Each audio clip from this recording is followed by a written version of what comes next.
Want in maart, de twee gasten die hier zitten, is Ronnie Koops van de Partij van Dieren en Onno Loonstra. Want in maart 2023 weer in Nederland de wetenschapsverkiezingen. En in Friesland, ja, die Ronnie Koops mij van de Partij van Dieren en kwam er mij in het wetenschap. Dit hier op 6 juni onsteende bij de Europese verkiezingen. En daarvoor is de kandidaat te geren mij onder de woorden Onno Loonstra.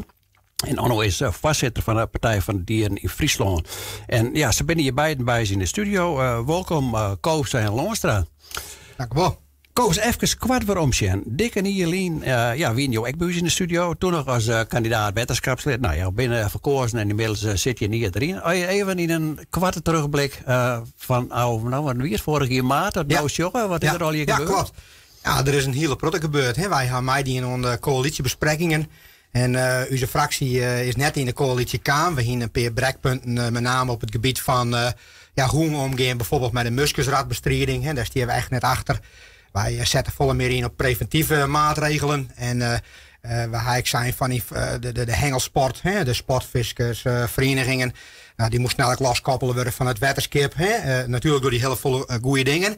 Maar om die reden ben we net in de coalitie kwamen. Maar we hebben als fractie ons voort positief opgesteld.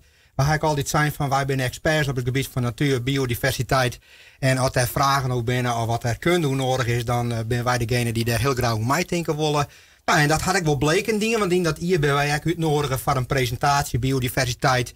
Om daar even een beetje in mij te zien van hoe dat ervoor staat. En dat is ik presenteren onder het algemeen bestuur. Ja, we hebben een x-aantal amendementen inzinnen. Ik wil samen met andere partijen ten gunste van een stukje preventieve maatregelen als het gaat om natuurwaardes. Bijvoorbeeld de rivierkreeft.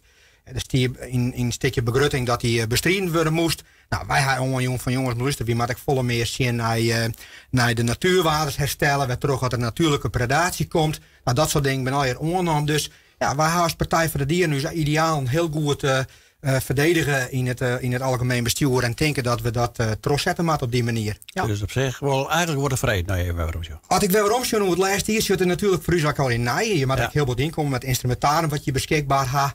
Maar het wetenschap Friesland is trouwens ook een instantie met heel grote vakmensen. Het is echt heel uitdagend om daar mee aan de slag te gaan.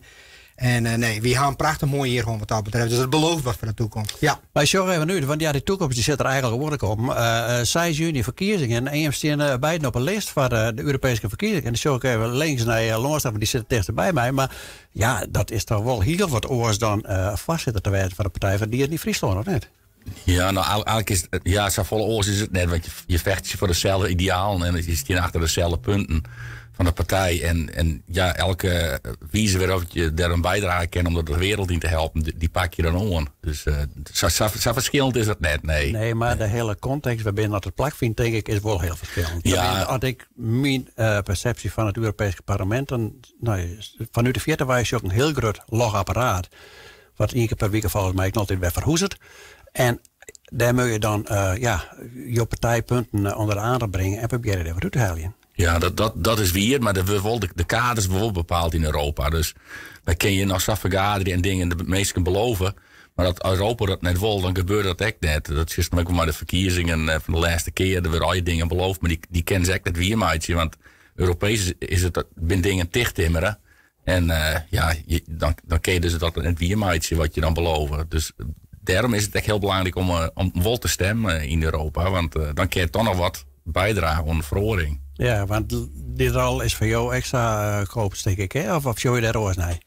Nee, absoluut. Precies dat we nog site. Er worden een hele grote kaders, wet en regelgeving wordt besloten in Europa. Natuurlijk is elke lidstaat van zichzelf bepaald beleid. Maar als je bijvoorbeeld naar landbouw geeft of naar de PFAS-normen of de subsidiestromen. Er gaan miljarden subsidies in het lidstaten. Ja, wat doe je daarmee? En hoe verdeel je dat? En ja, daar heb je wel invloed op als kiezer. Hoe dat geld verdeeld wordt en wat verbeterd wordt en wat is voor een gezonde leefomgeving. Ik denk dat we soms wel onderschatten hoe belangrijk Europa uiteindelijk is. Ook voor een provincie zoals Friesland. Want dat onderschatten we wel. Lokaal hebben we een hele protte, landelijk hebben we een hele protte. Maar op Europees gebied denk ik dat we een hele protte winnen kennen. Dus ik denk dat de mensen heel goed denken van ja, wat van toekomst willen we hebben En op wat voor partij willen we dan stemmen? Ja, nou ja, de invloed natuurlijk van het Europese parlement hebben we het oude overleerd waar hier was John, we denken over de boeren zelf en de reacties die daarop best had. Ja. Nou, zorg ik even naar het Europese parlement. Dan kom je hem daarin als Partij van de Dieren. Het verschil met Nederland en de context die het had, de Partij van de Dieren in Europa. Lijkt het mij toch een beetje verschillen, of net? Qua invloed, qua mogelijkheid. Partij van de Dieren, de eerste plop erboven is het welzijn van de dieren. Hoe is het beeld daar in Europa eigenlijk?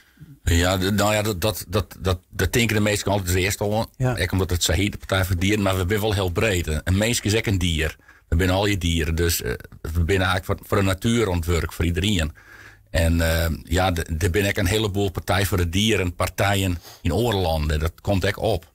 Dus wat dat betreft leeft het heel bot. Je ziet om je heen wat er al misgaat en wat er gebeuren mag. Dus die partij wordt iedere keer wel sterker. En we gaan nou iedere keer, we gaan de laatste tijd hebben we dus in je zit gewoon in Europa. En ja, ze had heel best wel goed werk. Ze zetten een boel dingen op de agenda. Maar wat dierenrechten onbelangrijk en zo. En dierentransporten.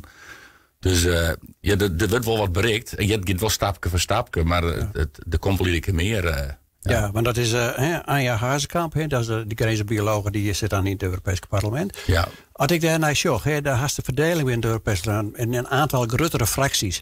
Moet je hem eigenlijk net aansluiten bij de linkerkant van die fracties, om misschien, waar GroenLinks die zit, waar Partij van de Arbeid die zit, om wat een grotere vinger in de brei te krijgen? Loonstra? Het is zo dat Soes Bossezen, al in de Green Left, waar wij dan in zitten, dat is wel een groep waar elke fractie zijn vrijspraak had. Dus het is van de Partij voor de Dieren, een partij als de Partij voor de Dieren, is de Green Left een prachtige groep.